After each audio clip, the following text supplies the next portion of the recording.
Hello दोस्तों, वापस से स्वागत करता हूँ एक और वीडियो में। आज का वीडियो जो होने वाला है उसका टॉपिक होगा कि नेट जेआरएफ होता क्या है।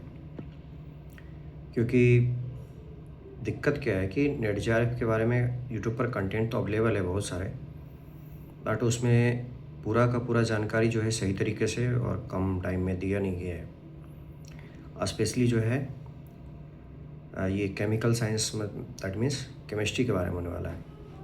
अगर कोई बच्चे केमिस्ट्री से एमएससी कर रहे हैं और उनको नेट जेआरएफ के बारे में कोई भी कुछ भी मालूम नहीं है, तो उनके लिए वीडियो जो है काफ़ी हेल्पफुल होने वाला है।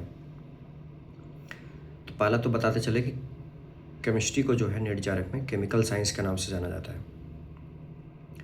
तो पहला है क्वेश्चन कि what is net JRF, net JRF होता क्या है। तो बेसिकली बता दें कि नेट जेआरएफ जो होता है एक आपका एग्ज़ाम होता है जिसको कि कंडक्ट किया जाता है साल में 2 बार। एक बार जो है जून में और एक बार दिसंबर में by NTA, National Testing Agency के द्वारा कंडक्ट किया जाता है इसको। और ये आपका एक बेसिकली नेट मतलब होता है नेशनल एलिजिबिलिटी टेस्ट। ये एक एलिजिबिलिटी टेस्ट है जिससे कि आपको आगे के करियर में अपॉर्चुनिटी मिलता है, आपको प्रोफेसर बनने का, पीएचडी करने का, ठीक है, और भी बहुत सारे फील्ड में जाने का। तो ये हो गया। और इसके साथ जेआरएफ लग करके आता है। जेआरएफ मतलब होता है junior research scholar fellowship, junior research fellowship. इसका मतलब होता है कि आपको जो है रिसर्च करने के लिए एक फेलोशिप मिलेगा जिसको बोलते हैं, जो कि स्टाइपेंड के रूप में मिलता है, ठीक है। तो कुछ पैसा मिलेगा आपको, हेल्प मिलेगा, स्कॉलरशिप बेसिकली मान लीजिए इसको, आप रिसर्च करने के लिए आपको। तो ये होता है इसका फुल फॉर्म। अब बात करें क्या कि ये जो है केमिकल साइंस जो केमिस्ट्री होता है, केमिस्ट्री ऑनर्स में जो है इसके लिए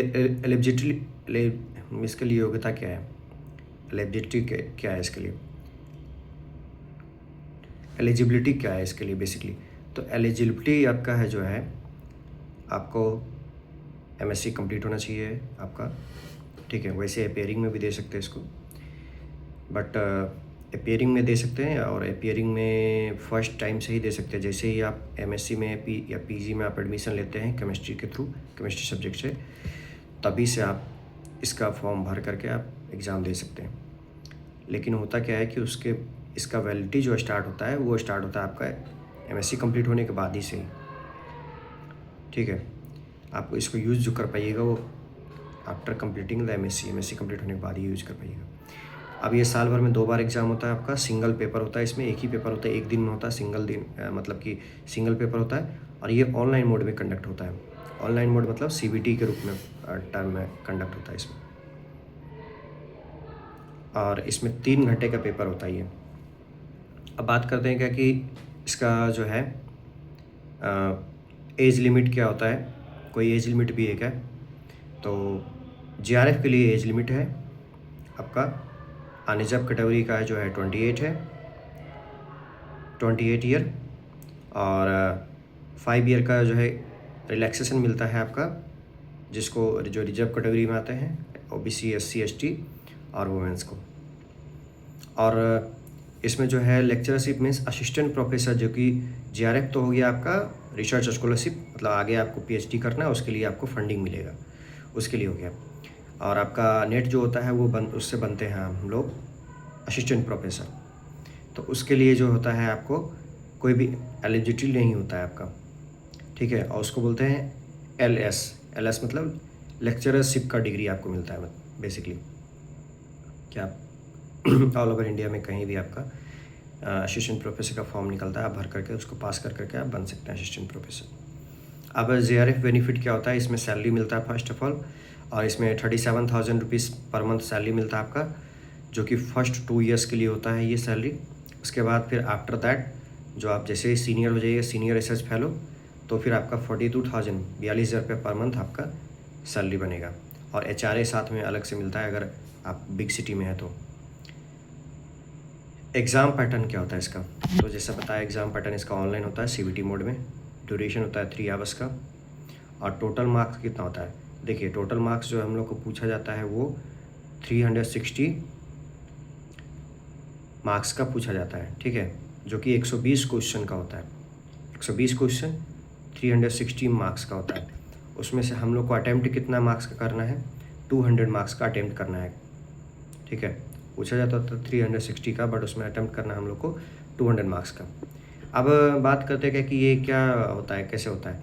तो इसमें जो क्वेश्चन होता है वो 3 पार्ट में डिवाइडेड होता है, part A, part B and part C. तो पार्ट ए जो होता है वो होता है आपका जनरल एप्टीट्यूड का। जनरल एप्टीट्यूड का होता है, उसमें से 20 क्वेश्चन पूछा जाता है, ठीक है, जिसमें मैथ और रीजनिंग रहते हैं और डीआई वगैरह ये सब रहते हैं। तो याद रखिए इसमें जीके जीएस वगैरह नहीं पूछा जाता है, ठीक है।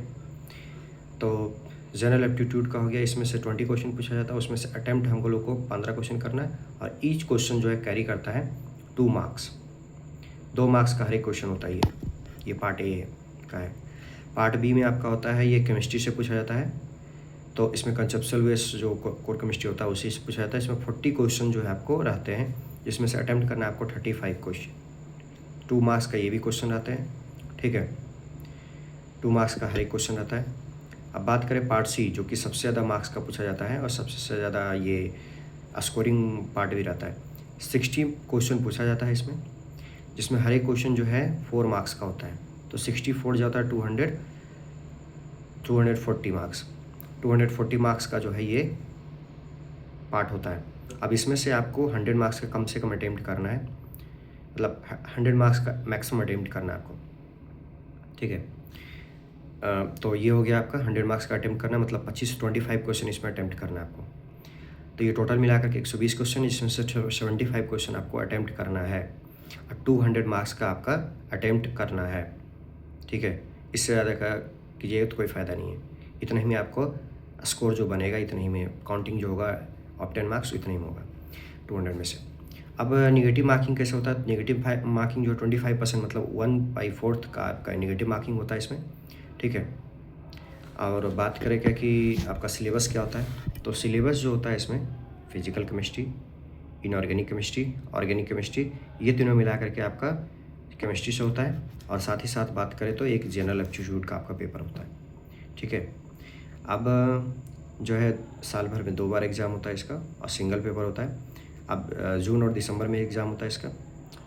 और साथ ही साथ जो है कैरियर क्या होता है, जेआरएफ के बाद क्या क्या कैरियर हो सकते हैं। तो अगर अच्छा स्कोर करते हैं तो आपका पीएचडी जो है टॉप इंस्टीट्यूट जैसे आईआईटी, आईआईएसआर, ठीक है, और उसके अलावा फिर आईआईएससी बेंगलुरु, ये सब से आपको बढ़िया बढ़िया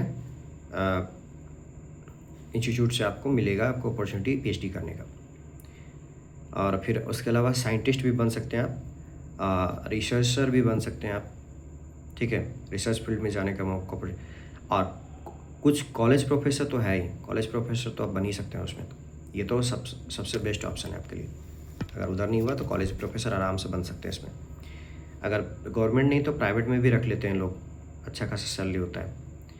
गवर्नमेंट का जब कहीं आएगा तो आप भर सकते हैं। उसके अलावा गवर्नमेंट रिसर्च लैब, उसमें भी खोजते हैं जेआरएफ वगैरह को, तो वहाँ भी जा सकते हैं। अब बात करते हैं क्या कि ये जो है जेआरएफ कितने का कट ऑफ क्या हो सकता है। देखिए लास्ट ईयर जो कट ऑफ गया था वो बहुत ही कम गया था कट ऑफ, ठीक है। तो हम लोग का जो है बेसिकली जेआरएफ, ये जो नेट जेआरएफ है पेपर, इसको 3 कैटेगरी में डिवाइड किया गया है। कैटेगरी 1 जिसमें कि जेआरएफ आता है सिर्फ, ठीक है। कैटेगरी 1 अगर कोई क्वालिफाई कर लिए तो उसमें वो जेआरएफ और लेक्चरशिप और साथ ही साथ जो है पीएचडी ओनली, ये तीनों कैटेगरी को क्वालिफाई कर सकते हैं। कैटेगरी 2 आता है जिसमें कि आपको एलएस जो लेक्चरशिप होता है और साथ ही साथ जो है पीएचडी एडमिशन ओनली, तो ये दोनों को क्वालिफाई कर लीजिएगा। अगर आप कैटेगरी 2 आपका क्लियर हो गया तो ये दोनों क्वालिफाई कीजिएगा। और इसके एक और कैटेगरी आता है कैटेगरी 3, जिसको क्वालिफाई करने पर आपको पीएचडी ओनली एडमिशन का मिलता है आपको, ठीक है। और अब बात करते हैं कि जेआरएफ के लिए कितना कट ऑफ। तो लास्ट टाइम जो है इस बार जून 2025 का जो है कट ऑफ गया था, यूआर का गया था 50.75%, मतलब 101.5 नंबर। और ईडब्ल्यूएस का गया था 44.50%, तो उसका 89 मार्क्स गया था। और 43% गया था आपका, 43.75% गया था ओबीसी का, तो 47.5 मार्क्स का गया था। एससी का गया था आपका 66.5 मार्क्स, एसटी का गया था 56 मार्क्स और आपका पीडब्ल्यू का गया था 51 मार्क्स। ठीक है। तो ये कट ऑफ आपका गया था जेआरएफ के लिए। अब लेक्चररशिप के लिए कितना गया था, तो लेक्चररशिप के लिए यूआर के गया था आपका कैटेगरी 2 का अप्रॉक्स 92 मार्क्स गया था यूआर का। ईडब्ल्यूएस का 80.1 मार्क्स गया था अप्रॉक्स। ओबीसी के लिए जो है 80 मार्क्स गया था अप्रॉक्स, और 60 जो है आपका अप्रॉक्स गया था एससी के लिए। 50.4 गया था आपका एसटी के लिए, और 50 मार्क्स गया था आपका पीडब्ल्यूडी के लिए। तो ये सारा जो है आपका इस बार जून 2025 का कट ऑफ गया था। इसके अलावा कट ऑफ ऊपर नीचे होते रहते हैं डिपेंडिंग ऑन एग्ज़ाम का क्वेश्चन जो है हार्ड गया है या इजी है, ठीक है। अब बात करते हैं क्या कि इसको पढ़ना कैसे है। तो इसको पढ़ने के लिए जो है सबसे ज़रूरी चीज़ होता है क्या कि आपको फिज़िकल को आपको पूरा पढ़ना है, अच्छे से एकदम कंप्लीट स्टडी करना है। जितना भी पोर्शन इसका सिलेबस देखना है, सिलेबस देख करके आप उसको कर सकते हैं। ये कौन कौन सा इनऑर्गेनिक में आपका ट्रायो होता है। ट्रायो मीन्स 3 टॉपिक होता है जिससे सबसे ज़्यादा क्वेश्चन पूछे जाते हैं। केमिकल बॉन्डिंग, ऑर्गेनोमेटालिक और कोऑर्डिनेशन कंपाउंड। ये 3 चैप्टर जो है जिससे सबसे ज़्यादा क्वेश्चन पूछे जाते हैं। 50 to 60 मार्क्स का अकेले क्वेश्चन पूछा जाता है इसमें से तीनों में से मिला करके। तो आप 40 मार्क्स अटेम्प्ट कर सकते हैं अगर आप अच्छे से पढ़ते हैं इसको तो। और ऑर्गेनिक में देखिए क्या कि दिक्कत थोड़ा सा कि ऑर्गेनिक जो है किसी एक सिंगल चैप्टर को आप पढ़ करके जाइएगा और स्कोर नहीं कर पाइएगा। इसको सब कंप्लीट पढ़ना पड़ेगा तब आपका स्कोर होगा। तो इसके लिए आपको है बेस्ट थिंग क्या है कि आप इसको सीक्वेंस में पहले तो स्टडी कीजिए और साथ ही साथ जो है इसको कंप्लीट स्टडी कीजिए तब होगा। अब किसी को लगेगा कि सर फिजिकल और इनऑर्गेनिक को सिर्फ पढ़ करके चल जाएंगे तो नहीं होगा। देखिए फिजिकल और इनऑर्गेनिक को पढ़ के चल जाइएगा, आपका बात सही है कि उसमें स्कोर कर करके आप कट ऑफ पार कर सकते हैं। लेकिन इन केस अगर पेपर आपका इनऑर्गेनिक हार्ड पूछ दिया या फिजिकल हार्ड पूछ दिया तब फिर आपका क्या होगा।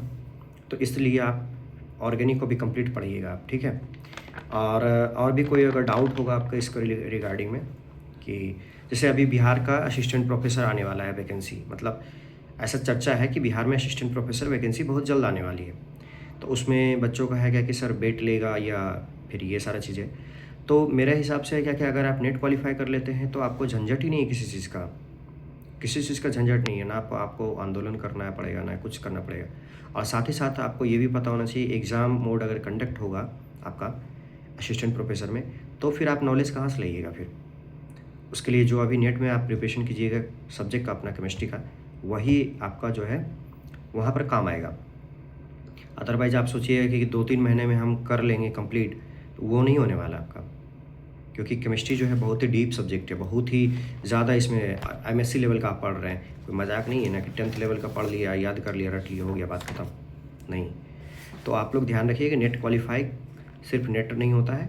नेट अगर नेट का आप तैयारी करते हैं जिसके पास कुछ भी नॉलेज नहीं है, पहले से कुछ नहीं पढ़ा है, जैसे डिस्टेंस वगैरह से कि जो कोर्स करते हैं एमएससी का, तो आप ना सिर्फ आप नेट क्वालिफाई करते हैं बल्कि आप अपना कोर केमिस्ट्री का जो कोर है उसको भी स्ट्रॉन्ग करते हैं। केमिस्ट्री सब्जेक्ट का नॉलेज होता है उसको भी लेते हैं आप। आई होप इससे जो है सारा चीज़ क्लियर हो गया होगा। अगर आपको कुछ भी और डाउट है तो आप कमेंट कर सकते हैं, ठीक है। और प्लीज़ चैनल को एक लाइक तो कर ही सकते हैं। अगर इन्फॉर्मेशन अगर अच्छा लगा तो लाइक कर दीजिए, ठीक है, सब्सक्राइब कर दीजिए। आपको ऐसे भी और भी जानकारी आपको मिलता रहेगा। Thank you.